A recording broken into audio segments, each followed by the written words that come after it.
Selamat siang, perkenalkan nama saya Ika Amanda dari Prodi Akuntansi dengan NIM 050075682.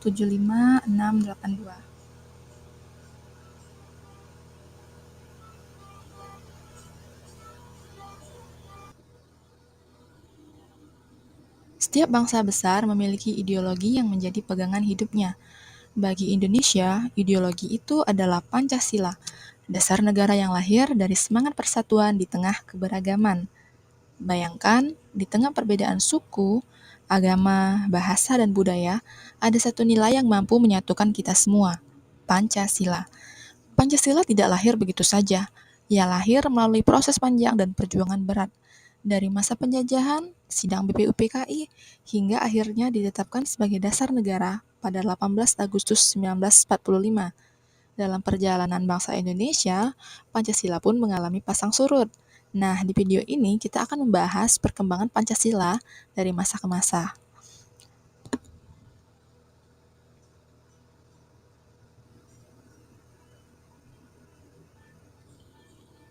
Sejarah Pancasila dimulai dari sidang BPUPKI yang dilaksanakan pada 29 Mei hingga 1 Juni 1945.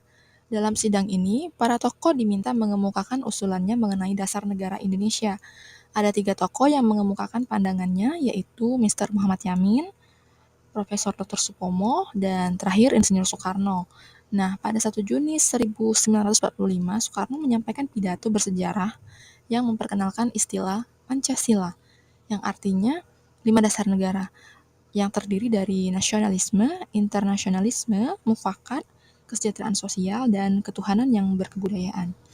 Dari sinilah lahir cikal bakal ideologi yang akan jadi jati diri bangsa Indonesia. Setelah proklamasi Indonesia 17 Agustus, muncul perdebatan mengenai sila pertama dalam Piagam Jakarta. Sila pertama yang berbunyi ketuhanan dengan kewajiban menjalankan syariat Islam bagi pemeluk-pemeluknya. Nah, demi menjaga persatuan bangsa, Muhammad Hatta mengusulkan untuk mengubah kalimat tersebut menjadi ketuhanan yang Maha Esa. Perubahan ini pun diterima pada 18 Agustus. PPKI resmi menetapkan Pancasila dalam pembukaan UUD sebagai dasar negara Indonesia. Sejak saat itulah Pancasila menjadi fondasi utama kehidupan berbangsa dan bernegara. Pancasila era kemerdekaan 1945 hingga 1950. Setelah Jepang menyerah kepada sekutu Indonesia, Indonesia memanfaatkan momentum itu untuk memproklamasikan kemerdekaannya. Masa ini, masa yang penuh perjuangan, di mana Pancasila mulai diimplementasikan dalam sistem pemerintahan baru. Meski harus menghadapi berbagai tantangan seperti agresi militer Belanda dan berbagai kekacauan politik, semangat Pancasila tetap menjadi pegangan rakyat Indonesia untuk mempertahankan kedaulatan dan persatuan bangsa.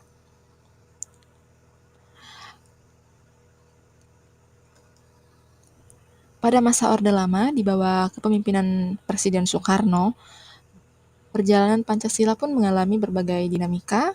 Periode ini dibagi menjadi 3 tahap, yaitu tahap pertama 1945 hingga 1950, di mana ini adalah masa transisi ideologi Pancasila.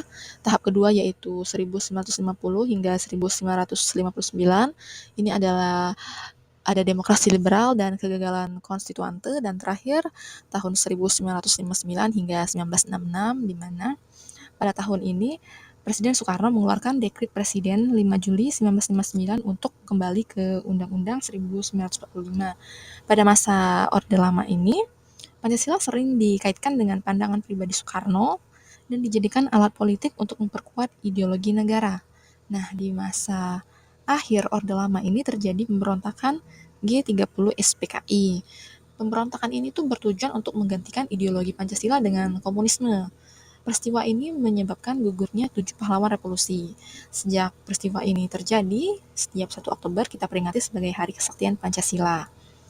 Nah, setelah jatuhnya Soekarno, mulailah masa Orde Baru, tahun 1966 hingga 1998. Pemerintahan Orde Baru di bawah kepemimpinan Presiden Soeharto bertekad untuk menegakkan Pancasila dan Undang-Undang 1945 secara murni dan konsekuen. Pancasila dijadikan asas tunggal bagi semua organisasi sosial dan politik.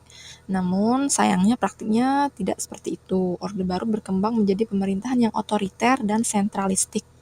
Rakyat mulai merasakan ketimpangan sosial dan krisis moneter pun terjadi pada tahun 1997. Nah, krisis ini menjadi titik balik yang menguncang legitimasi rezim. Akhirnya, setelah 32 tahun menjabat, Soeharto pun mundur dan masa reformasi pun dimulai. Pancasila era reformasi tahun 1998 hingga sekarang. Masa reformasi lahir dari tuntutan rakyat terhadap keadilan dan perubahan. Dalam era ini, sistem pemerintah menjadi lebih demokratis dan terbuka. Pancasila kembali ditegaskan bukan sebagai simbol, tetapi sebagai nilai moral dan etika bangsa. Melalui pendidikan, kebijakan publik, dan kehidupan sosial, nilai Pancasila terus direvitalisasi agar selaras dengan semangat demokrasi, keadilan, dan hak asasi manusia. Oke, sekian yang dapat saya sampaikan. Terima kasih.